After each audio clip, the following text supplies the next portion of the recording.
for all my listeners out there, man, I have the opportunity to sit down with an incredibly gifted comedian that goes by the name of Juan Villareal. Did I get it right, Juan? Yep. Yep. That's good, man. Like, man, Like, that no, sounds get like it an right. Get it yeah, like right. that sounds like an infection or something right there, man. Hey, you know, it was funny because when I was younger, I was single for a while during the game. So when they would bring me on stage, y'all give it up for Juan Venerio. I'd be like, well, they go all my chances right there. I'm gonna go home. Ain't nobody want to go out with somebody named Venerio. Venereal, you know what I'm saying? You a super STD now. You know what I'm saying? So go ahead, Juan. Go ahead and tell us a little bit about yourself. Tell us Where where you you're originally originally from? from. Where you originally from? I'm from Houston, Texas, and I've been Okay. doing comedy. Yeah, I've been doing comedy since March 3rd, 1992, for 31 years Ah, now. wow. Yeah, Wow. Yeah, you've been putting your work yeah. in for real, for real. Know what I'm Oh saying? yeah, So yeah. I know you ain't wake up one day you just wanted to be a comedian, right? Or I mean, like, was this all your passion when you were a little kid, or did you grow up wanting to be a Y- comedian or something else? What was the No, inspiration? I wanted to be a cop. I wanted to be a detective. Oh wow. So yeah, so I went to school and I studied to be a security guard doing the first process. So I was commissioned. I carried a gun, and then I did that for 5 years. I was really young, and then my cousin put a stolen car in my garage, Oh and damn. yeah, and they started tripping and they fired me. And Oh then wow. literally I was thinking, I was thinking about what am I gonna do? What am I gonna do? And I was sitting in my garage. My wife was like, "What are we gonna do?" We were going through some financial difficulties really bad. And then I found a little piece of bud, a little piece of bud. Back then, I used to buy a nickel. I didn't smoke that much or nothing because we had no money to put it. It was like, I was like, and I knew where all my little roaches were. Like, oh man, it's cool. So I was smoking it. It started getting cloudy, started raining a little bit. Newspapers flying around in the garage. And then a paper lands right in front of me and it just opens up, bro. And it just says, be a star. Amateur comedians wanted. So Mm. I sat there for 30 minutes and I thought about Eddie Murphy's Delirious. That's the first one that I saw that I'm like, wow, like, you know what I mean? Paul Rodriguez, I've seen them all, but Delirious, like, we saw that by accident in my uncle's house and they couldn't find the remote. So we had to see that, we had to watch it, but it was a great night. They ended up loving it. It was really cool. I thought it was just awesome, man, because I saw a black comic, go on TV and make fun of white people and Right. Elvis Presley and Ricky Ricardo. And, so to me, that was like, wow, because I lived in different hoods and, it's weird, because when I would like, even comedy, when I started doing comedy, I started in BET. I did BET 11 times, so I was on BET a lot. My first 2, 3 years of traveling, I was with Chucky Ducky and Bruh Man. They got me on tour. Yeah, so we were doing military bases all over the country. And then and I would see, black comedians and Latino comedians go out there and just beat up white people. Right. Just hey, crack it, this and that and a whole bunch of stuff. And then at night I would go like to the white comedy club, I guess, the white rooms, and watch them, and I would see them do material because Mm. they can't make fun of Mexicans or black people Right. like that. So right there, I started noticing like, okay, wait a minute, and then a lot of comics uh talk about the same thing in LA. Like I would go to the comedy store, and I was one of those comics that would sit there and watch the other comics. I loved it, but at that time I started 92, 93. That's when OJ was going to that thing. Yeah. Mm. So 20 comics would go up there and they all had an OJ joke. And a lot of them were the same joke. And I would tell them because they were all outside, like being cool, like, oh, we don't watch comedy. I'm outside. Let me know when it's my turn. and then they would go up there and have a bad set, and I would tell her, "Hey man, like you know why they didn't laugh at you because the other guy just said the same shit you did." Like, so I was like, I was that guy bugging everybody, and me, I never wrote down a joke. I've never written down a joke or had to be creative or nothing. Right. I can just talk about, when I was on food stamps and shit like that, and barbecuing, and Pepe and Leroy, and a broke Mexican with a genie. Like we was Hey, abuser. hey, Like, hey, Juan, just the fact that you're a cop and your cousin leaves a stolen car in your garage, Right. I yeah, guess your destiny was sealed right then and there, my brother. You know what I mean? yeah, 'Cause that's some yeah. funny shit. I don't care what nobody say. That had to be some funny shit. I bet it wasn't funny at the time. Right. Oh nah, I was crying, bro. Come on, mama. I was 20. I was 25 years old, dude. Come on, mama. Yeah. Yeah, and that ain't no joke. It's funny No. now, but So being diverse and just like being in that Mexican culture, was it kind of hard for you to be accepted into the comedian world, or was it like were you able to be accepted like right then and there, like going in and different things of that sort? Because oh, it happened so fast. Like okay, I did the Laugh Stop here in Houston, open mic every Monday. They had open mic, and oh my God, great comics, legends have come out of that room. And I mean, we still have some here. We have James Pineapple, and then Andy Huggins, and they used to run with Bill Hicks, and they were the Texas Outlaws, and Sam Kinison and all them. Okay. So yeah, they were legends. That room, they would go there sometimes, and it was really cool. And that was a diverse crowd, diverse comics and everything. But then the hip hop opened up, and I told this friend of mine, a black comic, I'm like, hey man, they got a brand new comedy club, man. And he goes, oh, I know the hip hop. And I'm like, well, why didn't you tell me? He's like, that's a black club, Juan. You ain't going there. And so I went there.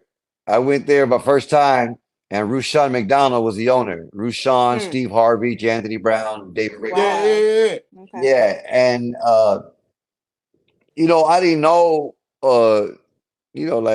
like black people late for real, like all the time. You know what I mean? Like I didn't. So I get to the show, and I'm thinking, I get there like an hour early, and Rushion was setting up the tables and setting up the chairs, and I'm like, "How you doing, man?" He's like, "What's up?" I was like, "Well, I'm a comedian, and I want to see if I can go up." And he's like, "You do comedy?" I'm like, "Yup." He's like, "Okay, I'll let you go up." I'm like, "Cool, man." I said, "Here, let me help you," and I helped him set up the chairs, and he said, "You ain't got to do that, my man." But I'm Mexican, dude, and there's a black guy working. I mean, like, I got you, bro. We got this. This is right, I can't just sit there and watch you, bro. Like Right. my yeah, family will get mad. Yeah, so then it happened that fast, and it sold out, man. He had that club sold out. The hip hop was sold out. It didn't matter who was headlining, but he was bringing in beasts, man, like Arnez J and Yeah. Anthony Brown, Paul. Oh my God, and then Rushion, and they were just killing it, man. They were just, whoo! I saw some beasts in that club, and they had a contest. I did the contest. Then the winner got a book there for a whole week, a weekend, Wow. a paid gig. That was my first paid weekend. And he says, I'm going to bring in Carlos Mencia, who's not even a Mexican, to my black comedy club because he's going to be a millionaire and you need to watch him. So he brought in Carlos Mencia and I got to work with him. And I mean, all this happened, and then I got on BET. They had auditions and stuff. Like all this happened like in like 8 months. Like I Wow. started in wow. March, and then October I was on BET. In February I was on HBO. So that Wow. manifestation happened really So fast. yeah, that blew Yeah, that blew up for you like quickly. You know what I'm saying? yeah. And then Yeah, you know what I and mean? BET loved me because it was like, I wasn't being offensive or being bad or nothing. I had, I was talking about being poor or whatever. And they like the diversity. They're like, oh man, they wanted Latino comics and people are like, oh, BET don't want nobody else. They were looking for anybody that was funny. Right. Hmm. Like come on, yeah. So what do you call it? it happened that quick, and then bro, man, got me on tour with them and Chucky Ducky, and man, I was still on food stamps, and I mean, I had two pairs of pants, and oh my God, bro, my first stories when they started traveling, because I was getting paid $75 a show. They were flying me, putting me in a nice room, Mm. limo, and then I was making 75 a show. And I didn't care. I thought that was like, man, I'm gonna talk 15 minutes and make $75. And they feed you. But And you know what? It was the success along the way, and what it yeah. brought you to And today. then these rooms were sold out. These shows were sold out. Like I didn't know the promoters were making 20, 30,000. You know what I mean?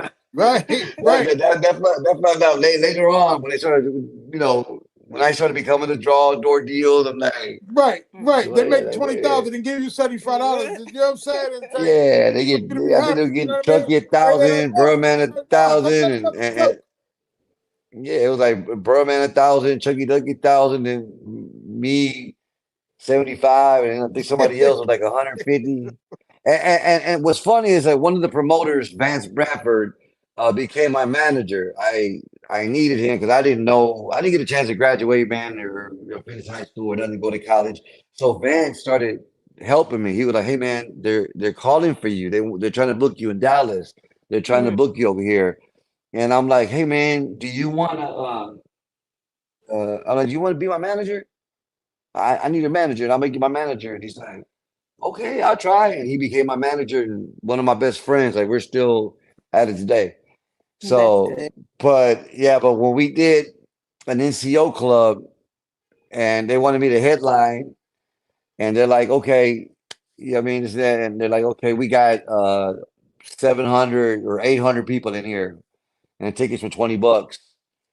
And my manager's like, "Okay," and I'm just looking like I don't know what's going on. Like, okay, like I know how much I was gonna make, and then because the check, everything comes in my name.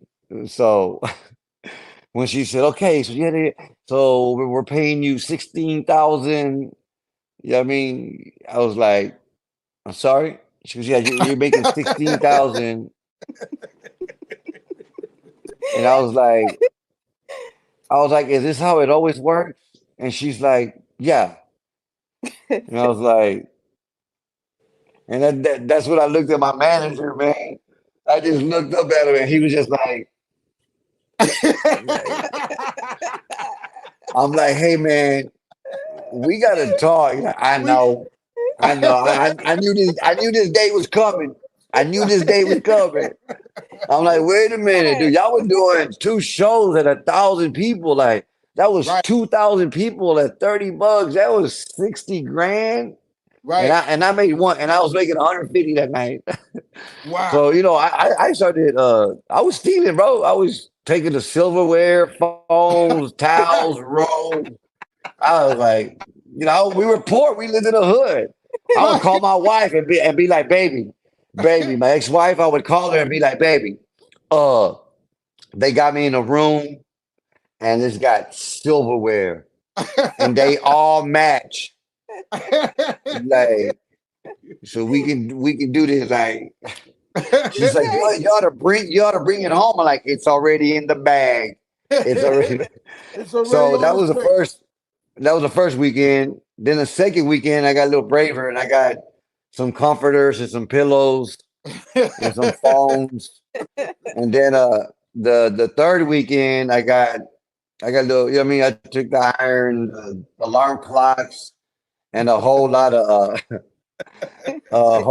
stuff.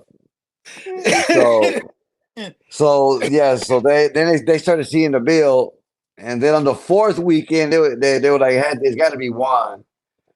And my manager told me, he goes, "Juan, we saw you the fourth weekend. Like it already happened 3 times. So we see you coming in with a bag.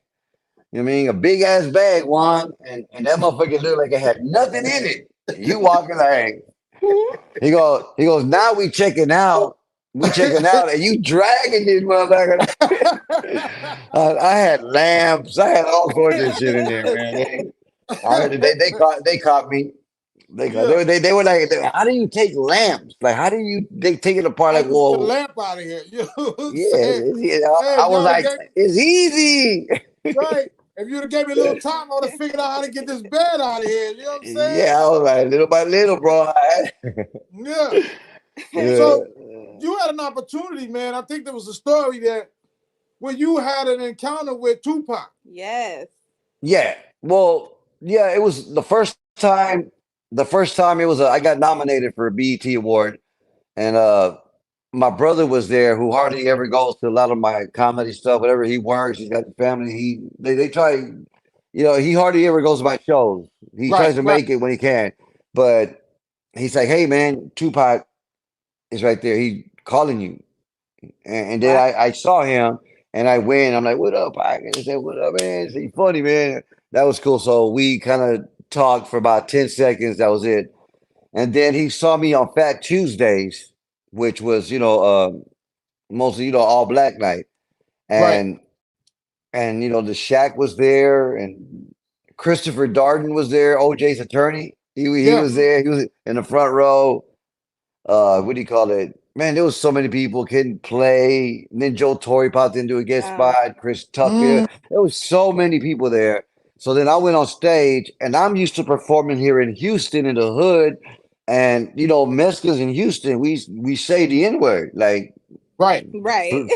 fluently, like right. back and forth, like back and forth. Like Southern we got language, Asian, baby. we Right. got we got Asian people that say it. It's funny, man. Like you know what I mean.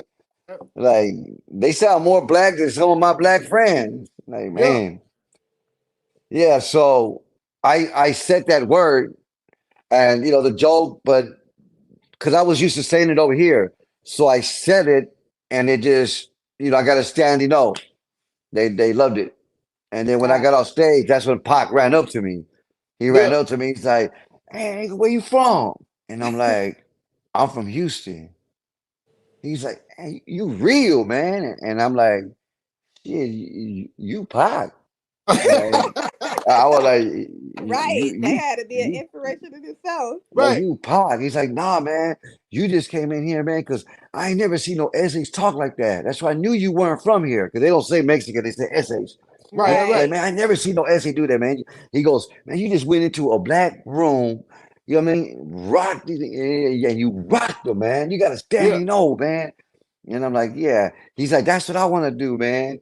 That's what I want to do. I want my shit to have the crossover." And I'm like, "Well, that's why I study Bruce Lee's philosophy." And then Mm-hmm. Mm-hmm. Eddie Griffin was right there. Eddie Griffin, I knew. Eddie Griffin looked up and Pac's like, "What you know about Bruce Lee?" And like everything. Like I still that's Good. why I can use it in my comedy. That's why I can do a all white room, black room, mixed room, a Mm-hmm. corporate gig. I go to schools now and do, sixth graders and junior high and stuff like that. So Oh. because That's you got to dope. have the ability to adapt. I mean, be like Right. water and adapt. So and Pac was saying this to me. He was like, "Man, that's what I want to do with my music. I want them to play my shit at the club, and I don't care who you are. I want them to bump that shit. I want them to feel that shit, whether you black, white, Mexican." He was just talking and we were smoking and I'm listening to him and like, man, this was a 22-year-old kid saying this shit, man. I was Very like, wise, damn, beyond. Yeah, that had to be yeah. dope. Like he had a extended vocabulary. I was ghetto as fuck back then. Like, "Oh, what's up, dude? We're gonna go. What's up? I'm gonna do a drive-by, steal a car. What's up? We're gonna fight somebody." So, yeah, I was out the hood, man, and then I'm in Hollywood, straight have out you ever had a the hood. So have you had a chance to travel like overseas? Is the comedy is your routine overseas? Does it work for you? Is it good as it works for you in the States when you go overseas to perform? Yeah, Depending well, on I haven't gone overseas. oh, I okay. haven't yeah, I haven't done that. I haven't left my country, man. I was in the army. I was in the military. I do shows for military here. We do a lot of raising money, helping vets and humor for heroes, and we do a lot of stuff. But I've never been overseas, man. Yeah, I I'm was a like, man, I was like, so with all of you scared? all of You're gonna be with the army. I'm like, they might be the ones that arrest me. Like, because I don't drink. I've never been a drinker, never been a drug user, nothing. I smoke a little bud, Right. and that would change shit. Mhm. They'd Right. be like, "Hey Juan, I got a gig for you in Chicago. I mean, they want you. It pays this much, cool, but you can't smoke." I'm like, "Okay, never mind." Right. Right. My man would be like, "Huh?" So like So I got to live this life. Like I didn't let this life live me. You know what I mean? right. Right. Your rules are like, nah, whatever. Because they say, well, we'll give them 5,000. We'll give them a bonus. I'm like, I already made plans with my kids, man. We're gonna go fishing, or we're gonna go ride some jet skis, or we're gonna go do whatever. Mm-hmm. And then because comics, a lot of them when they start, they don't put a cap. They don't. You know what I mean? Like you want to keep growing and stuff like that. That's cool. Uh, I seen some comedians that made it kind of big, and I won't say no names. 'Cause I don't like to talk about comics, but he's a big comic, and he's like, yeah. Well, what? I don't know where he's at now. They're talking about another comic. I don't know where he's at. I mean, you might find him at a comedy club somewhere, and I wanted to tell him like, bro, that's what some comics dream of. Like some comics are like, bro, if I could just headline, because all you Right. need is 24 clubs. There was like 400 at the time. All you need is 24 clubs twice a year. That's 48 weeks. That's a half a mil. You're good. That's Good. what people work for.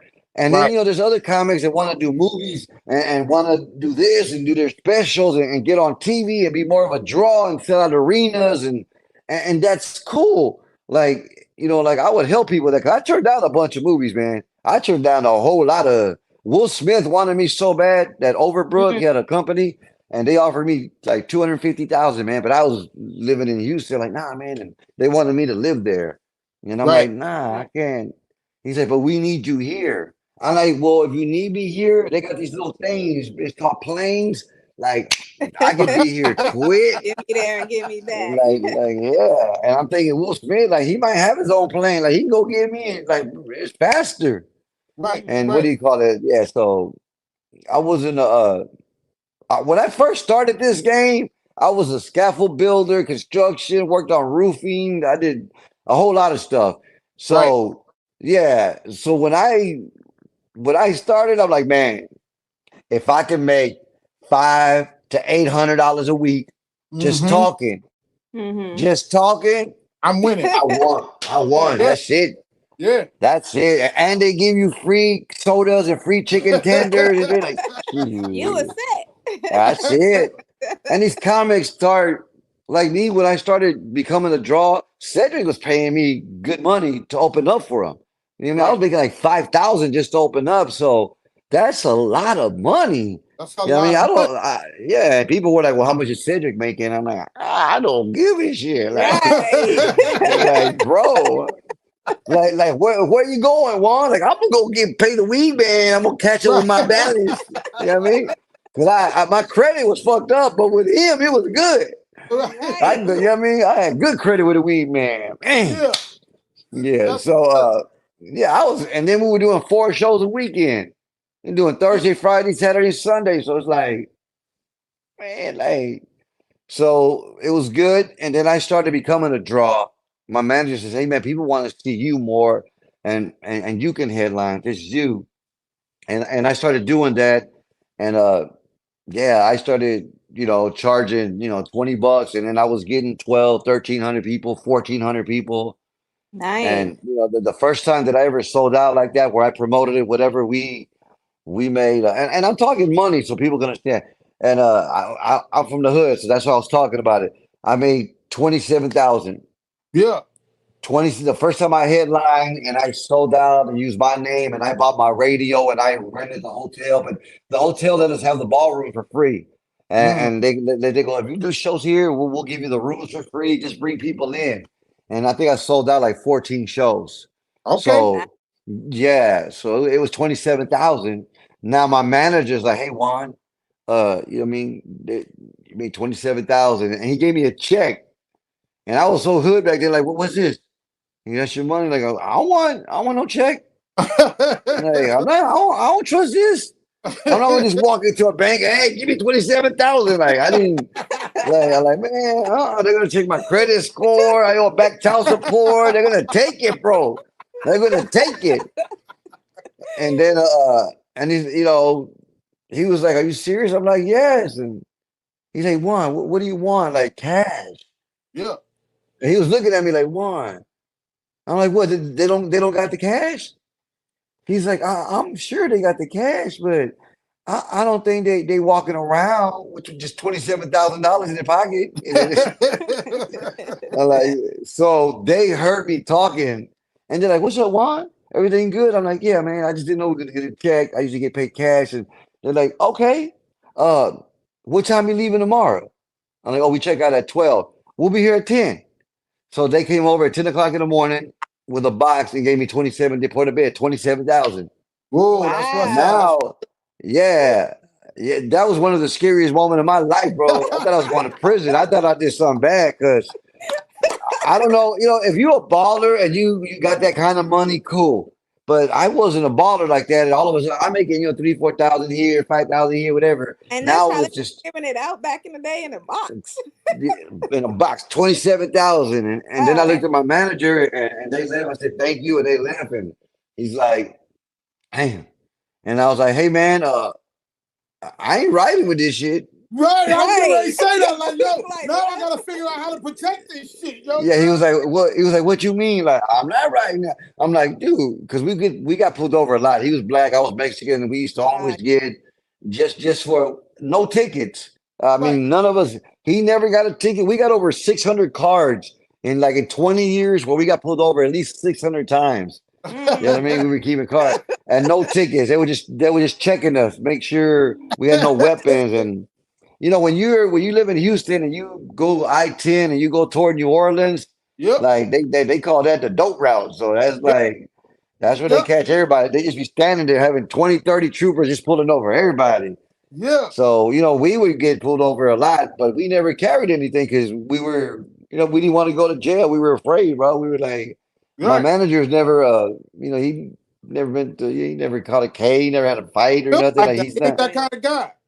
yeah, he's like, he's a military child, graduated, got 2 degrees and stuff. Me, I was thugging shit. I like, what we got to do? He said, well, let's Uh, get it. Like, yo, let's, you know what I mean? Let's do what we gotta yeah, do. I'll be back. Yeah, Yeah. no, there was some time because he didn't want to hang out sometimes, and I did, and sometimes shit happens, and I Yep. remember going. I remember going. We was in Baton Rouge one time. And I remember going to the room about 5, 6 in the morning to his room, going like, "Hey man, we gotta go." He goes, "What do you mean?" Like, "No, we gotta go now." Like, "What you mean?" Like, I don't want to talk about it. It's best you don't know. But pack your shit. I'm gonna give you about 10 minutes and stuff. He goes, "Yo, well, what about your stuff?" Like, my shit's in the car already. Like, I'm about to leave you.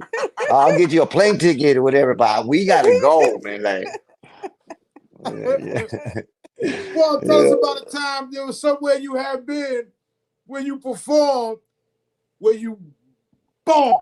Like it wasn't a good night and you fucking had to look around and be like, yo, this thing You go know, really well. Did you mess up you on know what? stage or anything? The only time in 31 years, man, the only time that I bombed was at a high school, and I had been doing comedy for 3 months.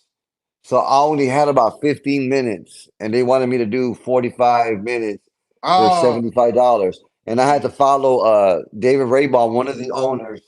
There was a guy named Billy Jones from Dallas who played the keyboard and did some impressions and then Jay Lamont. Jay mm-hmm. Mm. Lamont, Jay Lamont, who did all the sound effects. He had the whole school rocking, and then they put me up there, and they said, I was like, "What's up?" I couldn't say, "What's up, fuckers?" I was like, "What's up?" And then somebody goes, "What school you go to?" I said, "Oh, I went to Milby, and that's the rival school." And without even thinking, I just said Milby, and man, they booed the shit out of me, bro. Like that's it. It was over right there. I couldn't talk. Couldn't get I was back trying to up. talk. I started cussing at him. Man, well, fuck y'all then. This bullshit ass gymnasium. I thought we were gonna be in the auditorium and stuff. Like, yeah, I don't need this bullshit. And what do you call it? And then we had a beat up car. My ex wife went with me, and our daughter was like, Oh, He'll be oh, back. I know. Yeah, man. Hopefully Juan get back Did it with block us. up? Yeah, Yeah. you there? Oh, we No, can't. hold We can't see you. We Yeah, can hold hear on. Okay. Okay, there you go. Hold on. It's a I'm gonna put do not disturb. There you go. Are we good? Can't see you yet. Right, we can hear you, but We can hear you. yep. We can Okay. hear you. Man, hold up. Oh, look, camera. Bam. There we go. Alrighty, yay. That's Yeah, what's up. All man. That's right, we what's got Man, up. you I'm back. 50, I'm 56, man. They talk about hit the link, hit this, that, with everything. I'm 56, man. We talk about, hey, you want a link? Yeah, man, a bread or tortilla. Like, I want a link. Yeah, you know what I So mean? what are like what is something that was like inspirational that stuck with you from like a maybe like a famous comedian that you've been around, or or one of your favorite comedians, or have you ever, what was something that actually stuck with you that was inspirational if they, said something to you that stuck with you? You know, because it happened so fast for me. Like Mhm. I said, in 8 months, I was in Hollywood. Mm, Wow. So I'm from the hood. I was in Hollywood. So now there's, Martin. There's Arsenio. There's Andrew Dice Clay. There's, Dave Chappelle. Everybody's there. Like, and I'm just like, I would just listen. Like right. I knew my position. I knew my, you know what I mean? I was like, yeah, Yeah. I need to shut the fuck up and just listen. But Yeah. I was raised in this game by them, by Paul Mooney. He would give me some great advice. And then, I mean, Steve Harvey would give me some great advice, and DL and Cedric and Adele Givens. Oh my God. She would uh say just sniper stuff because I don't really even know her like that, but we would see each other doing shows and she would just say, this, it was just great. Cheryl Underwood, me and Cheryl, we Mm, traveled, we did a love whole Sha- lot of shows, man. Yeah, So show fuck, yo. yeah, Yeah, so yeah. I was raised in this game totally different. Because when I went to Hollywood and came back, and then I would listen to these comics and you know what I mean? And they're like, no, it don't work like that. Oh yeah, dude. And some of them, thought that I was maybe trying to brag, which maybe it sounded like it because I Right, mean, shit, dude, like you know what I mean, it happened so fast. But I was just trying to help them. Like, no, like, no. And I wanted to tell them, no, that joke you got, that strong joke, there's like 10 comics in LA doing it. So as soon right, as you do it in LA, they're gonna call you out on that because I went to LA and I did a Latino night and I thought these motherfuckers were playing a joke on me because I was seeing my shit just chopped up. And I'm like, it's like every one of these comics was doing one of my jokes. whoa, yeah, Oh, But but it yeah, wasn't. Like they never seen me before. I'm right, totally new. It's just like there's a lot of stuff that we relate, and it's right, like, right. yeah. I was We like, talk oh, about so the that's same things, right, right. yeah. So that's why I went totally different. That's why I talk about my life. I could do an hour and 20, hour and a half, and not even talk about no current events. That's why people love me. They're like, man, I don't talk about nothing that's going on the news outside. Nothing, yeah, nothing. Like it's just like I'm really lucky I get to do that. I would Like think I'm too. I would think too, right, Sam? Because when you go to these different comedy things and different things like that, especially us as people, um, don't want to see the same like stand up act every oh time you go to I can't do place. that. Or yeah, Yeah, I can't do that. Like if you don't live in Houston, you miss out on a lot of great stuff because I get booked here and there. Sometimes somebody, the improv will call me or somebody, hey man, can you work this weekend? Can you do this? Yeah. And so I change material and I right, have some badass shows that I can't do no more because it's just like because people were telling me like, man, I see you out of town and you kill shit. Like, bro, you're just you always been funny. Like when I go out of town, when I see you in New York or somewhere out of your comfort zone, like where I can see that you're just being, focused and you're killing shit. But bro, some of the best shows have been in Houston in front of 20, 30 people, 40 people that were just like, man, like that's a special. yeah. yeah. And we So did yeah. stand up with Honest John and David Raymore, and it was super dope. We seen Oh you. yeah, that was fun. Oh, that was fun. I got to make fun of those people bowling downstairs, and yeah, I was trying to turn off all that shit. I was like, Right. man, where's the power box of this shit? I know that's right, son. Hey, but it's clear when you do what you do that your material be original.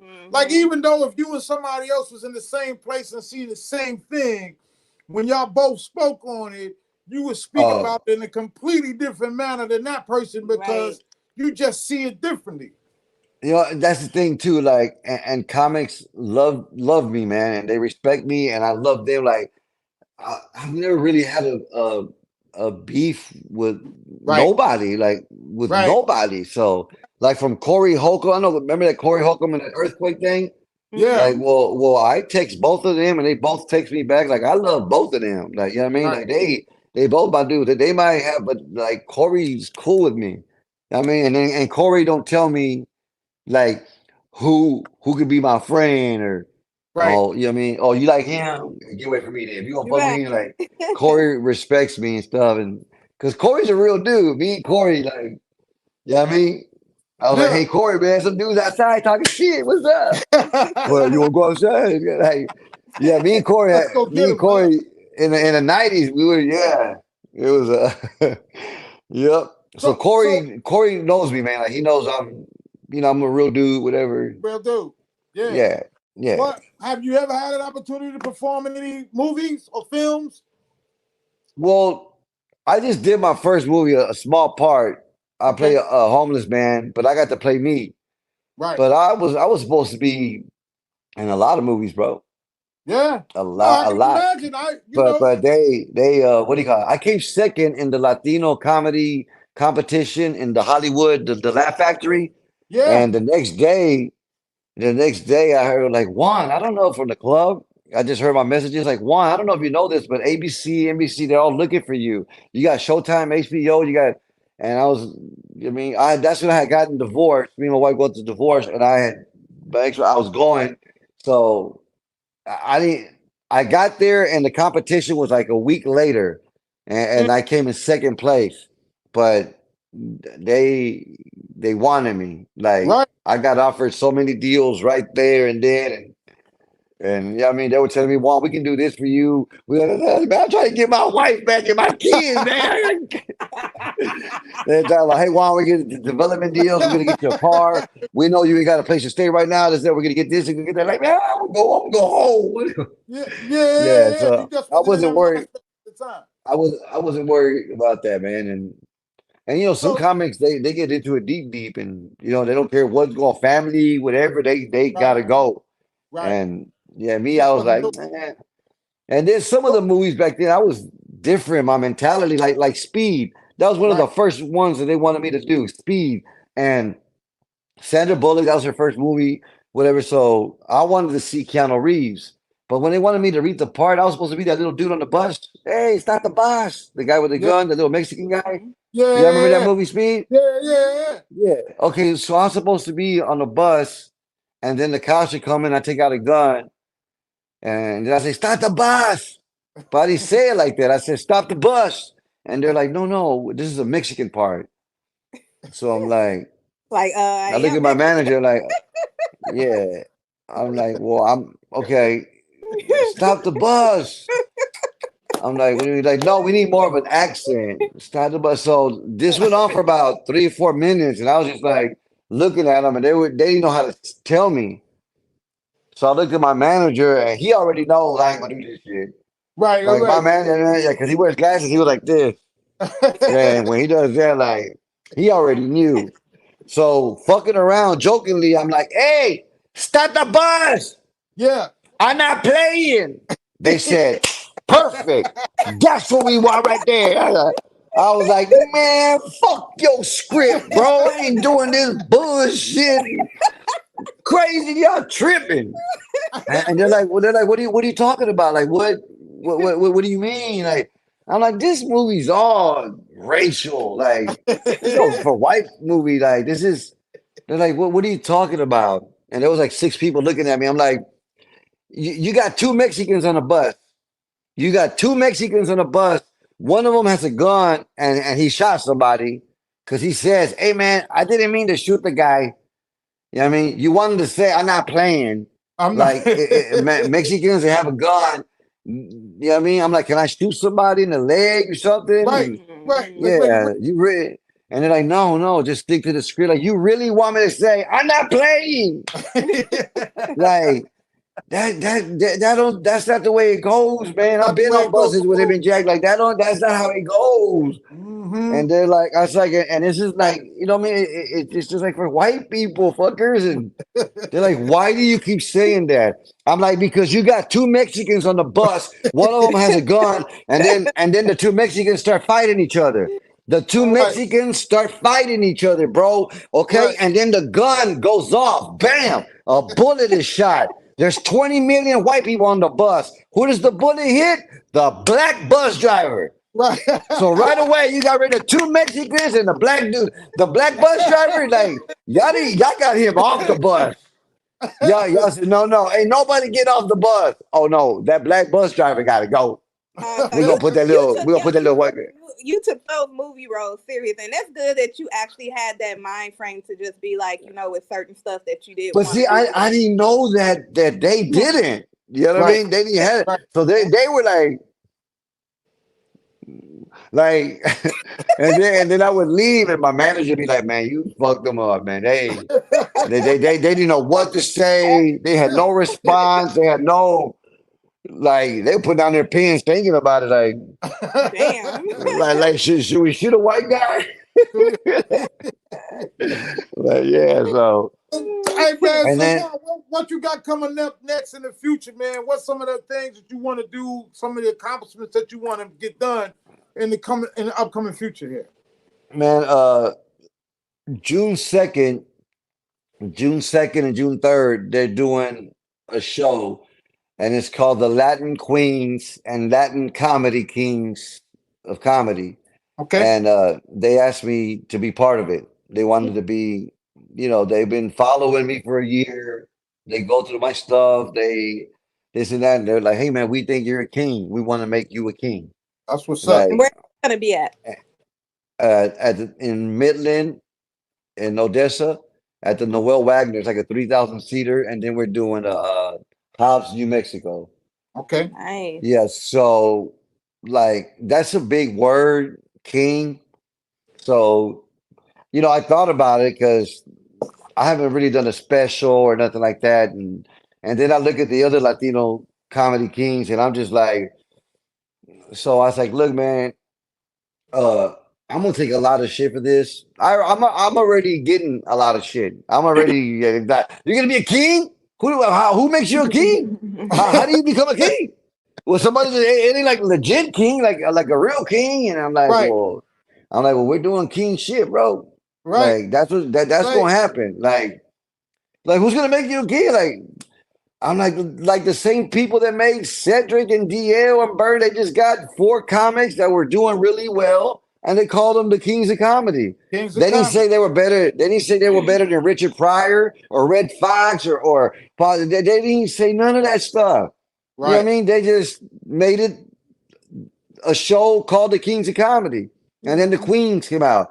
And right now we got the Latin Kings of Comedy, but I see them driving to a show sometimes in a van, and the guy Latin King's going to Bakersfield, and he's videotaping them, and they're in the back seat, Joey, and Paul Rodriguez is driving, and it's like bro, if we're gonna do Latin Kings and Queens, we're gonna do king shit.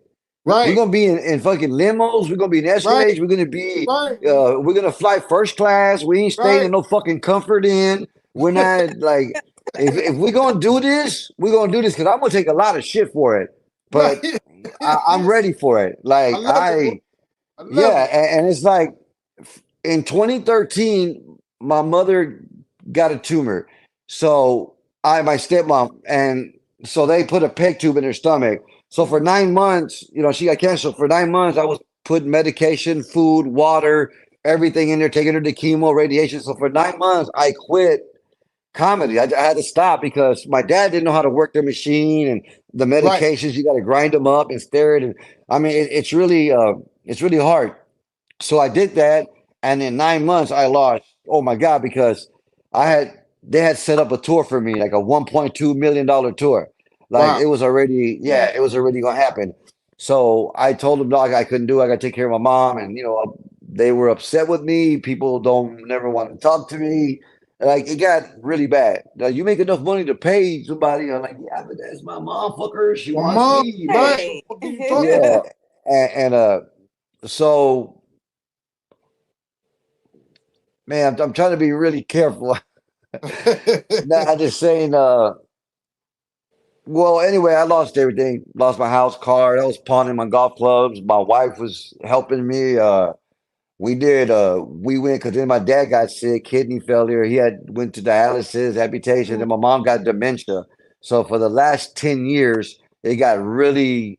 I lost everything, man. We were living in the hood. Mhm. Like, yeah, and in Houston, we got a place called Greens Point. They call it Mhm. Guns Point.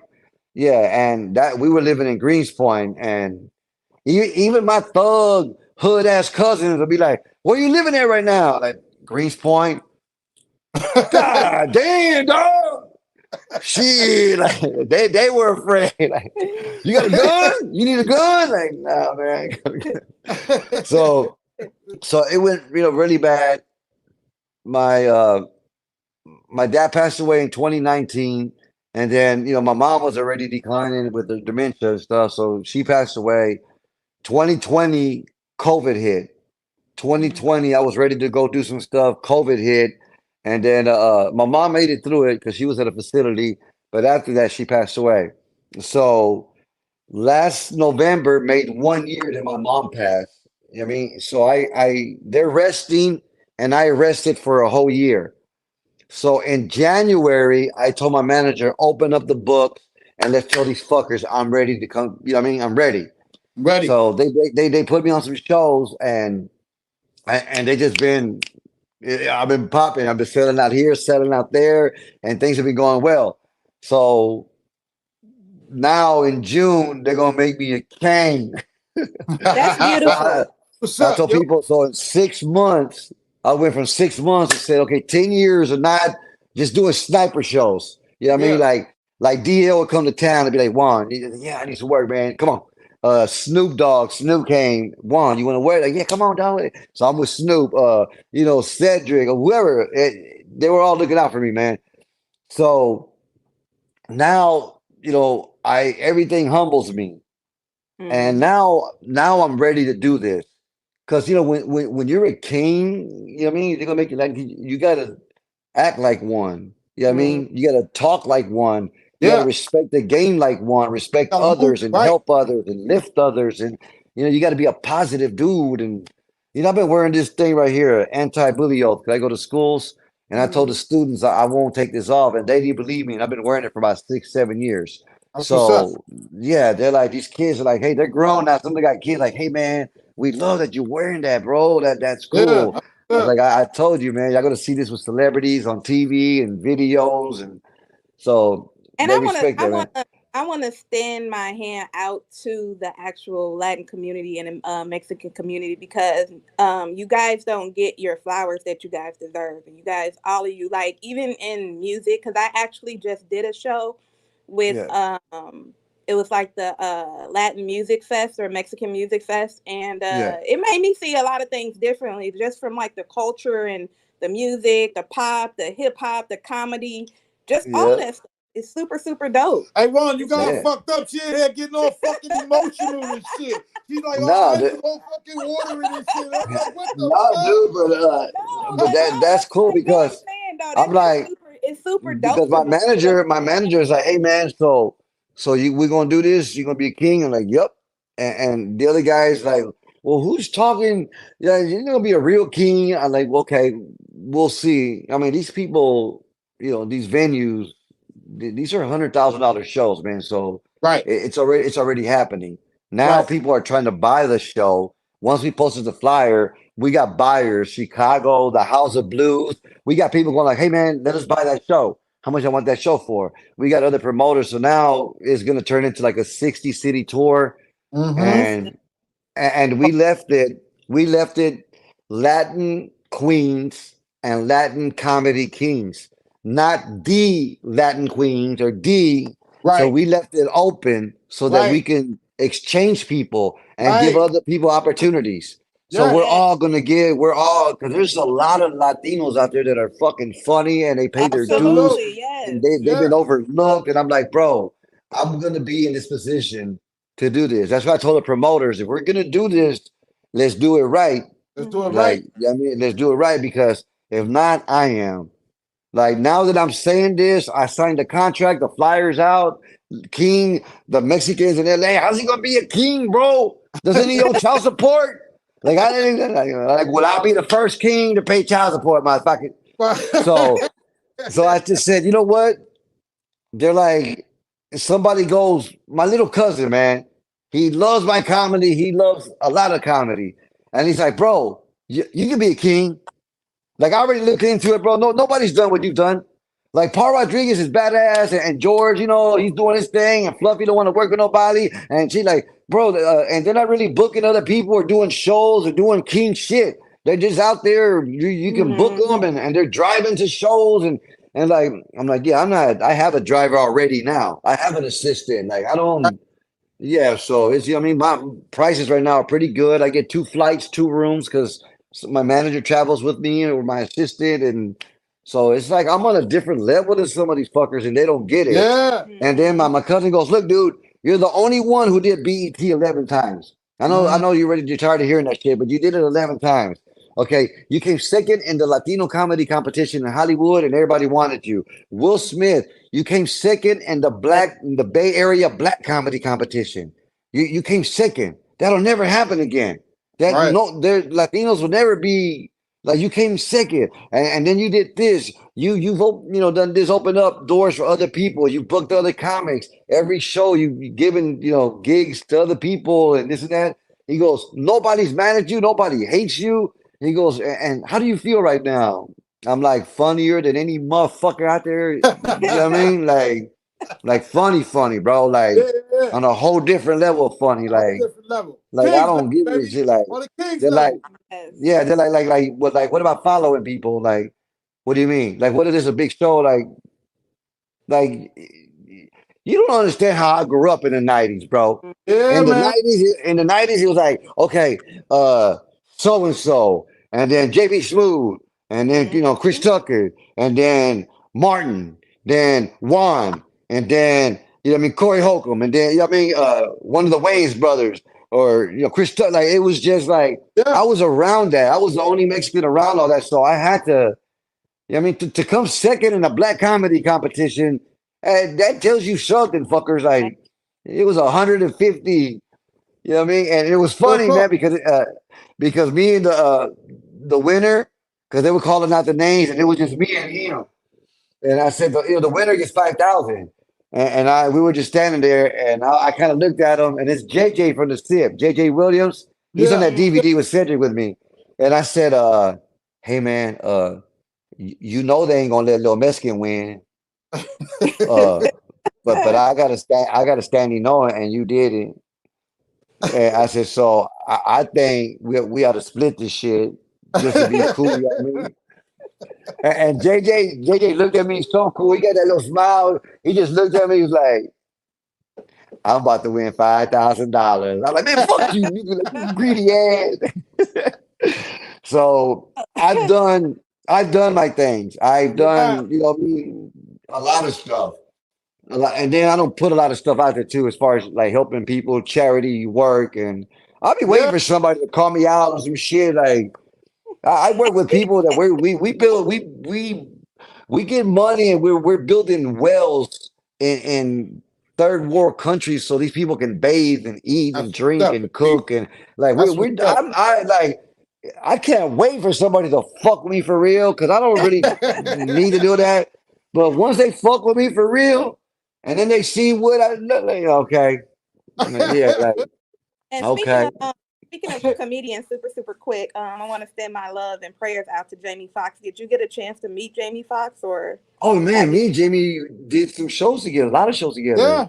Okay. Yeah, Yeah. man, me and Jamie Oh, y'all come. were Ain't cool. y'all ain't Jamie from Houston also down there? Well, he's got family here. Yep. I think so. I know. He's close to Houston. I forgot Yeah, the town. Yeah, but yeah, he's close to Houston. Yeah, man. And I got I don't know if y'all seen that, but because I did that Laugh-A-Palooza, mhm. and he really showed me like so much love. Let's check it out. Oh My wow. homie showing love, baby. Shout out to Jamie Foxx. We love you. That's what's up. And, John Wow. Villareal. You see it right there, baby. Yes. In case they fuck it up, they can't fuck it up because it's Right. right there. It's on screen, You seen it goddamn. right here You first. see it Media right Lab, here yeah. first on media. So it's like, man, that's yeah, Yeah. we that's cool, dope. man. Hey, But we Juan, were man. I was single when I was hanging out with Jamie. You know what I mean? Oh So yeah, you and was in a and lot of Jamie was practice. single. Hey, Huh? those are some of them nights when you had to leave right away. I bet. You know what I'm saying? Man. Or stay for 2 or 3 extra days. I ain't gonna make it. The limo downstairs, like I would look at my company like I ain't gonna make it. Hey, Juan, Yeah, man, we appreciate you coming out, man. You spending time with us, man. It's man. been Thank y'all for beautiful. having me. Yeah, man. Listen, when I first seen you, I hit Sonny. I said, "Yo, look, we need to get Juan on the show, baby, Right. because this is realer than real. Because I'm from the '90s too, and us '90s Okay. cats need to stick together, man. You Right. know what I And mean? not Because only that, Hell we yeah. represent the Latin community. We right, and we represent represent a everybody, lot just of things that go everything, on you in know. our community. So Me and my vatos, me and my cats, you know what I mean? We do what we do, baby. You know what I mean? Hell So yeah. I just wanted to reach out to you, Juan, and say, man, come on to the show, man, and fuck with us for a little while, you know? I So, feel you, man. Thank you, yeah, man, man. we Thank you for appreciate having it. me, bro. Yeah, yeah. before you go, I need you to shout out and plug everything and everybody that's helped you get to where you are now, and also give Yeah. all of your social media footprints where people can follow you, man. They can kind of keep Okay. up with the things Check that it Juan out. is doing. I want to thank first of all the comics, man, that at the last stop who who let me get on stage, who are cool because comics can block you. Certain groups back in the '90s, there were certain groups, but they didn't really like me because of the material that I was saying and stuff. And then I passed up a whole lot of them right away. Right. But we're friends to this day. We've lost a lot of friends. So, like I said, we're all friends. And now comics say, love you, bro. Love you, DL. Love Cedric, DL. Eddie, man, love you, man. Love you, bro. Like, it's so cool to hear comics say that now. Like, we're all in our 50s. And back in the day, it was like, man, fuck you, dude. Where you at? Where Yeah. you at? Yeah. So I mean, and I want to thank all them, and then of course the hip hop man, J. Anthony Brown and Rushion McDonald, who I still call to this day. When I need, I just talk to him. But when I call Rushion, like he answers, he texts me back. Yeah, I that's love him, man. Yeah, Steve. I haven't talked to Steve, man. I think he's mad at me because I made fun of his teeth. Like they're too big, Steve. Like somebody should have stopped me and say, "Hey, bro, them a little bit too big, partner." Like shit, like are those bulletproof? I asked my dentist because I'm doing some dental work right now, and I asked my dentist like, where did how did he get those teeth? My dentist was like, "We don't know." Like, we're trying to find out. We think NASA made them other that's money, man. So, but Steve was real cool, and Al Freeman. Al Freeman is the guy that I owe everything to because of that stolen car. I was on probation for 10 years, so I wow. was gonna turn myself in. I was gonna go. I was hood. I was gonna go try and flip something real quick, have a Yeah. couple 100,000, to leave for my kids and my wife till I came out. I was gonna do about 8, 9 years. Mhm. So I was ready to go to prison. I was already mentally, and he's like, no. I know a state representative, man. He's Clyde Drexler's attorney and the Ghetto Boys, and he's Ron Yeah. Wilson. Yeah, so Ron Wilson. I mean, I had a blue warrant. He took care of me. Uh, What's up? the judge looked out for me, gave me travel permits to go travel with Chucky Ducky, and then I haven't had one ticket. Like I said, in 30 some years, I respected that, and I've hit a few people here and there, but I've never been. I mean, I never got in trouble. Like I haven't got nothing on my record. I do shows for Homeland Security and all them fuckers. I do all of that, but you got to have levels of clearance. Right. So that's really cool, man. And after the king, this is why I say like, why are you gonna be a king? I'm like, because when I'm a king, I'm gonna be able to follow anybody. Mhm. That's the thing. Like when I'm a king, I don't care who's in front of me. Like it don't matter, bro. Like Right. I'm different and this and that, and they're like, so you'll follow Dave Chappelle, like Dave Chappelle, Cat, they all know me. Them Right. fuckers know me, bro. I was the only Mexican around there. I've done the Cellar, I've done New York, I've done all that stuff. You know what I mean? I did the Bad Boys of Comedy. I did all them fuckers know me. You know, Guy Torrey, Joe Torrey, shit, all of them, man. Bill All Bellamy, of them. Monique, some more. They all love me. They know Hmm. who I am. Yeah. All Well, you gotta we're say, man, you so don't much. want that no fucker. So June 2nd, man, I'm doing that show in Midland and Hobbs. And you can find me at only Juan V. Okay. That's all my thing is at only Juan V. If you go to my website, onlyjuan.com, that'll take you to all my stuff and my dates and my calendars, and there's videos and a whole lot of stuff. Okay. So Right. onlyjuan.com You heard take it you to all first my right stuff. here. Onlyone.com. You heard it Yeah. first right here on Media Made Music. Hey, Juan, once again, baby, I appreciate you coming out. And then let Oh me just man, say this, man. May you be blessed in all the things that you do every day. And may you thank you, man. prosper each and everything that you do, each and every day that you do it, my brother. You No, heard? yeah, and I'm gonna do the best I can. I know right now I went a little bit overboard. I talk shit, but yeah, I mean I'm confident. But you know what'd be funny? That if I try to follow Cat and Dave Chappelle, and then y'all hear about it, did you what happened? What happened? Man, Juan bomb like a motherfucker, dog. I saw him on y'all show. He thought I'll follow anybody. I don't give a fuck. Man, he went out there. If he was at the Apollo, if he was at the Apollo, he would have started out, start singing the Jesus song or something. Yeah, they would have booed him. Yeah. Hey, We man, appreciate we you, Juan. appreciate you all, man. Love you, boy. Y'all be Salute, safe, man. man. Peace. You too. Peace. Yeah.